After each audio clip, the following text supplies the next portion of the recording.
क्रोधी, लोभी और कामी, ये 3 लोग नरक जाते हैं। इसका मतलब भाव ये है कि जिस व्यक्ति में मतलब लोभ ज्यादा होगा, क्रोध ज्यादा होगा, इच्छाएं ज्यादा होंगी, कामनाएं मतलब इच्छाएं ज्यादा होंगी, ऐसा जो व्यक्ति होगा या कामी होगा, ऐसा व्यक्ति जो होगा तो क्रोध करना अपराध है, पाप है क्रोध करना। बहुत से लोगों का, क्योंकि क्रोध जो है, कहते हैं कि लोभ से क्रोध प्रकट होता है।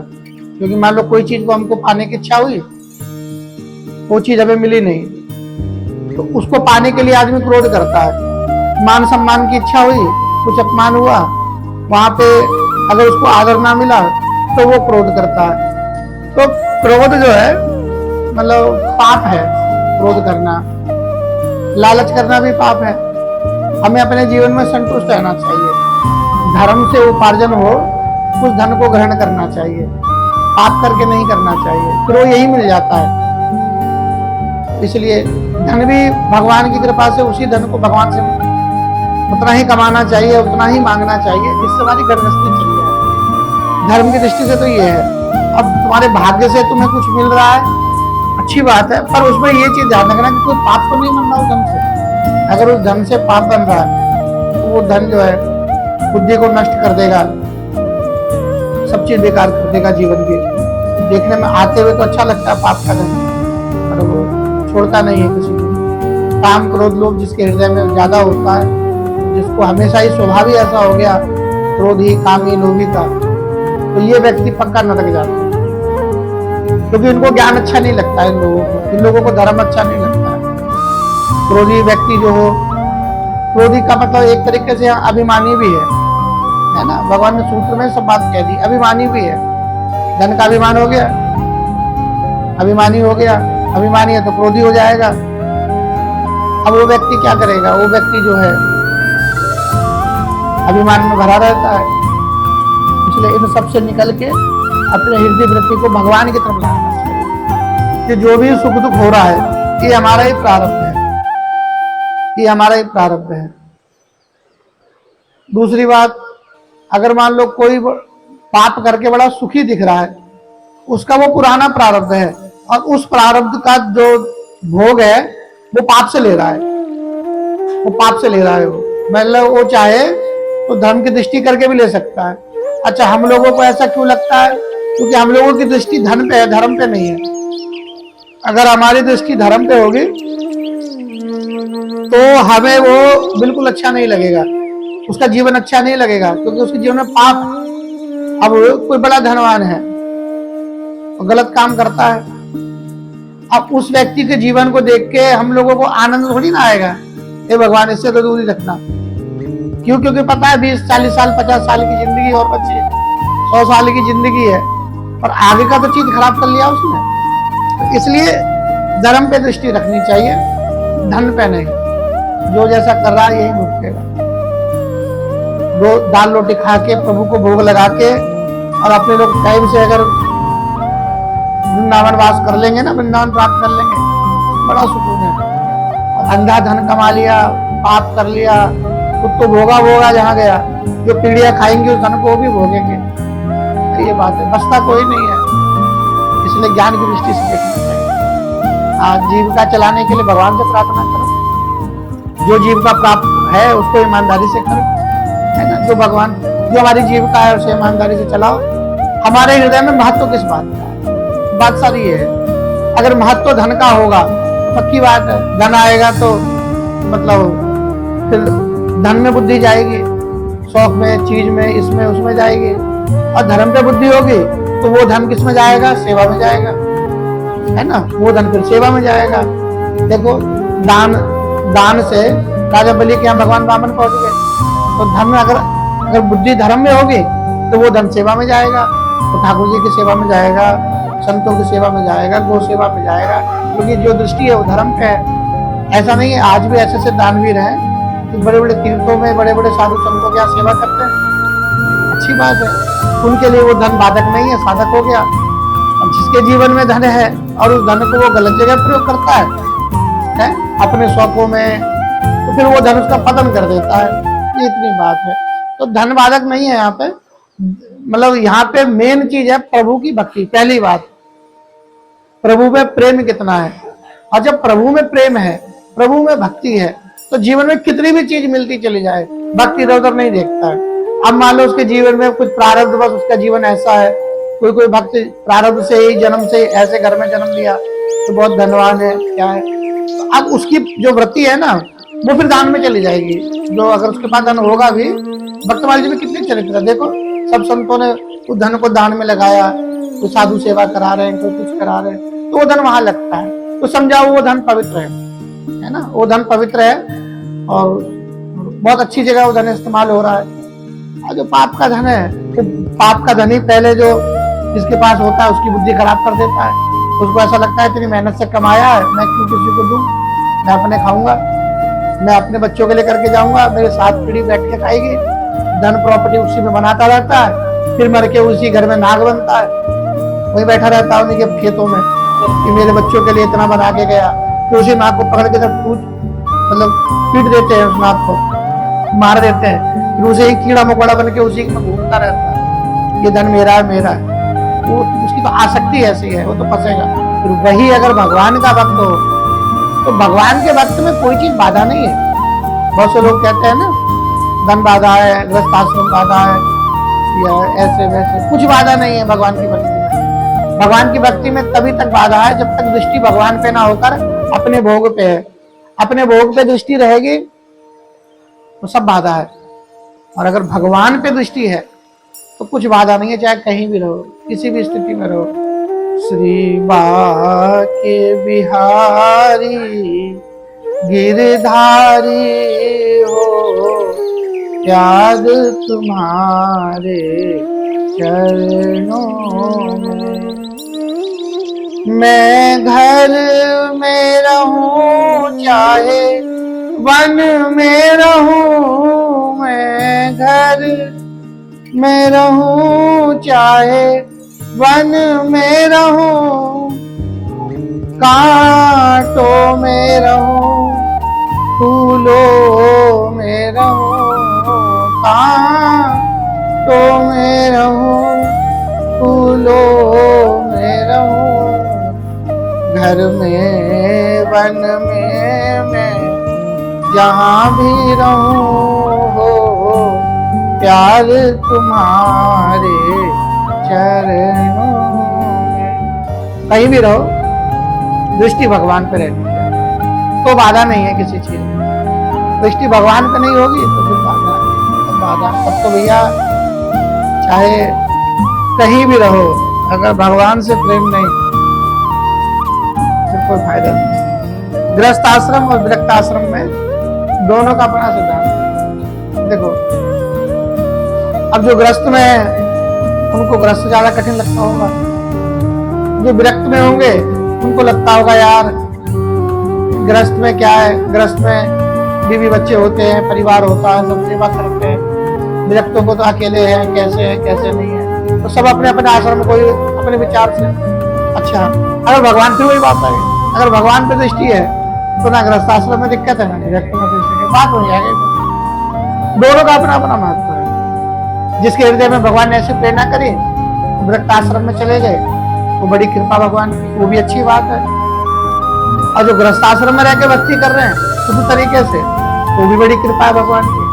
मूल बात है भगवान को अपने अपनी जगह दोनों का अपना अपना समान आधार है। जैसे एक सुनने में आया था कि एक ऐसे प्रसंग है कि एक बार एक बगीचे का तोता और एक जंगल का तोता, तो दोनों तोते बाहर मिले एक दूसरे से। तो जंगल के तोता ने बगीचे के तोता को बोला कि आओ हमारे पास और आम खिलाते हैं तुमको। अब वो आम खाने गए, तो जंगल वाले तोता ने जो पेड़ बताया उस पर बैठ के दोनों ने आम खाया। अब उसके बाद जंगल वाले बगीचे वाले तोता ने जंगल वाले तोता को बोला कि तुम हमारे यहाँ आओ, हम तुम्हें खिलाएंगे आम।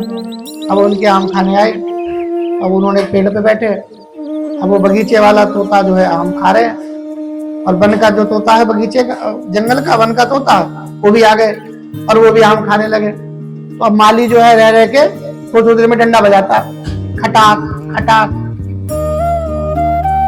अब जो है बगीचे का तोता जो था उसको तो आदत पड़ी थी, और जंगल का तोता बार बार उड़ जाता डर के।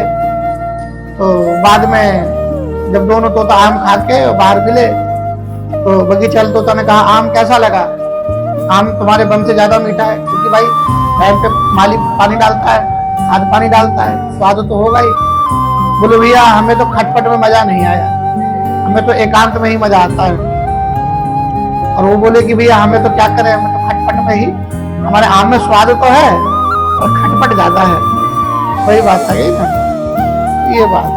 घर गृहस्थी में भगवान की भक्ति करना उस माली की तरह खटपट आता रहेगा कान में, और उसको ना ध्यान दे के आम के स्वाद में लगे रहना, ज्यादा नहीं लगना, नहीं तो फिर पकड़े भी जाओगे, सतर्क भी रहना। और जो बगीचे वाले जो थे वन वाले, उन्होंने कहा हम तो एकांत के अच्छा है, हमें तो ये खटपट पसंद है। आप ये अपनी सबका विचार है, हमारे विचार से दोनों आश्रम अपने आप में श्रेष्ठ है। जिसको भगवान ने जैसी प्रेरणा दी वो उस हिसाब से चले। देखो माया जो है ये भगवान की ना बनाई एक व्यवस्था है ना। माया भगवान की बनाई हुई एक व्यवस्था है। वो व्यवस्था क्या है? देखो जो भी चीज बनी है इस दुनिया में वो सब भगवान की ही प्रेरणा से, भगवान की इच्छा से बनी है। बिना उनकी इच्छा के कुछ नहीं हुआ, चाहे शरीर, चाहे 84 लाख योनि, कुछ भी जो कुछ बना है सब भगवान की इच्छा से बना। जब माया बनी तो वो भी उन्हीं की इच्छा से बनी। माया कभी भी भगवान पे हावी हो ही नहीं सकती। भगवान का तो नाम मायापति है। मायापति मतलब जो माया को अपने अधिकार में रखे। भगवान लीला करते हैं, वो देखने में लगता है जैसे राम जी सीता जी के वियोग में रोते हैं, याद में उनके।